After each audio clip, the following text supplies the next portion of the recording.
हमारे लिए आज की तिलावत दानियाल नबी की किताब उसका 3रा बाब, उसकी 14वीं ता 20वीं आयत और फिर 91 ता 92 और फिर 95 आयत।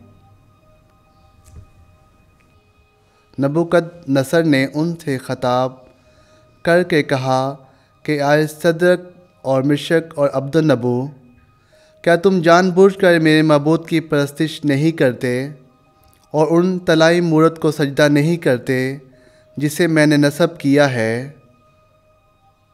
बस अगर तुम इस वक्त भी आमादा होकर जब किरना, ओरने और तंबूरा और चग और सितार और नफ़ीर और दीगर साज़ों की आवाज़ सुनो तो गिरकर उस मूरत को सजदा करो जिसे मैंने बनवाया है तो बेहतर, लेकिन अगर सजदा ना करोगे तो इसी दम आग की जलती भट्टी में डाल दिए जाओगे। और वह मबूद कौन है जो तुम्हें मेरे हाथ से छुड़ाएगा?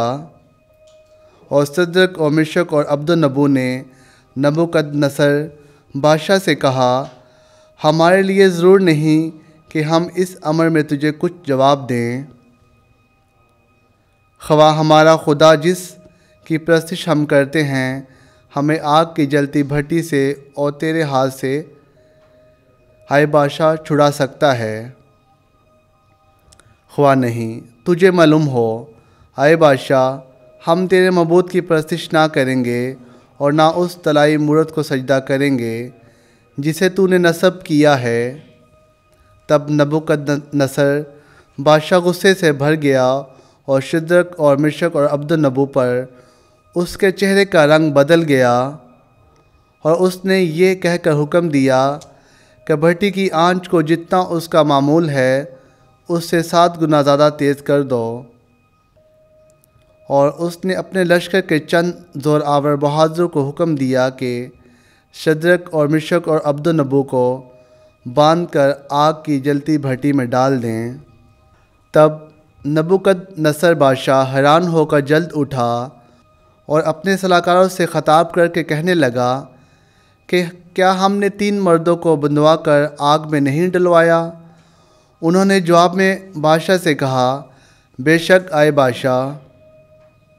उसने फिर खिताब करके कहा कि मैंने आग के दरमियान 4 मर्द खुले फिरते हुए देखता हूँ और उन्हें कुछ ज़र नहीं पहुँचा और चौथे की शक्ल आलाज़ादा की सी है।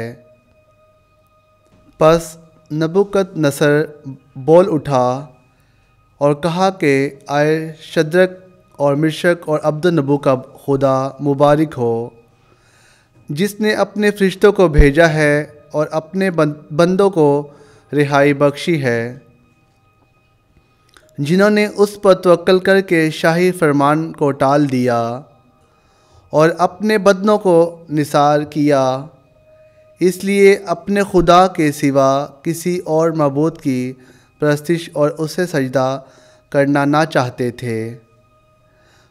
पाकलाम के पढ़े और सुने जाने पर खुदावन की बरकत हो। खुदावन का शुक्र हो।